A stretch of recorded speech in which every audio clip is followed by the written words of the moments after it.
Hi, this is Miss Park.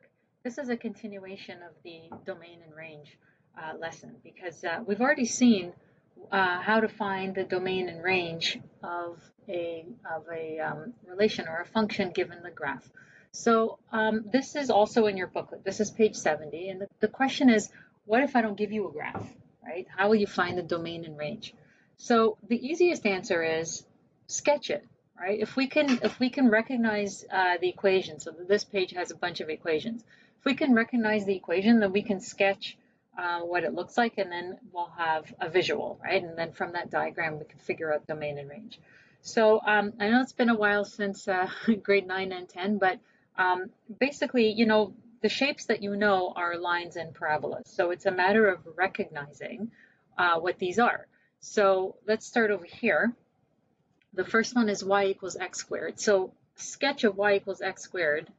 This is just your basic parabola that has not undergone any kinds of transformations, right?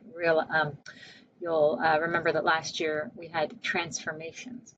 And the vertex of this parabola is 0, 0. So now that you have a picture of it, can you do the domain and range? Right? I'm sure you can, so I'm not going to do anything. I'll leave that for you. The second one is a parabola, but it has been transformed. So this is y equals x squared, which is that one, but the minus 7 means that it has shifted down 7 units, right? Another way to think of this is actually a parabola in vertex form so remember vertex form, it was in one of our earlier videos that was the review of grade 9 and 10 math in 20 minutes. So everybody should have watched that because that reviews all these things. But if you look at the equation in vertex form, this one doesn't have an a value, so there's just a 1. And inside here, there's nothing in the squared beside the x, so that's like a x minus 0. And then there's this negative 7. So that means that the vertex is 0, negative 7, right? Vertex is HK. So this is consistent with the idea of this is a parabola that looks like that has been shifted down by 7 units. So the vertex is 0, negative 7. Can you do the domain and range now? Okay, same thing with this one. What is the vertex of this one?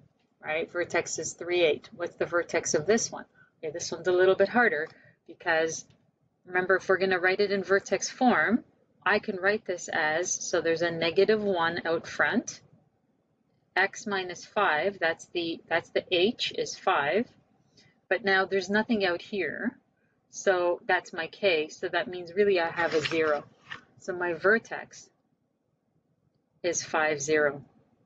And the other thing is that this one opens downwards. So really, to sketch it, all you need to know is where's the vertex. So here's 5, 0. And which direction does it open? It opens downwards. So we need to know the direction because then we need to know in our domain and range if we're going to go greater than a number or less than a number. Okay, so that's how we do it. And this one, this is a straight line. This is y equals mx plus b. Now you could review your grade, oh, I'm sorry, I wrote this in the wrong place. You could review your grade 9 knowledge here and actually sketch it properly. I'm trying to write y equals mx plus b.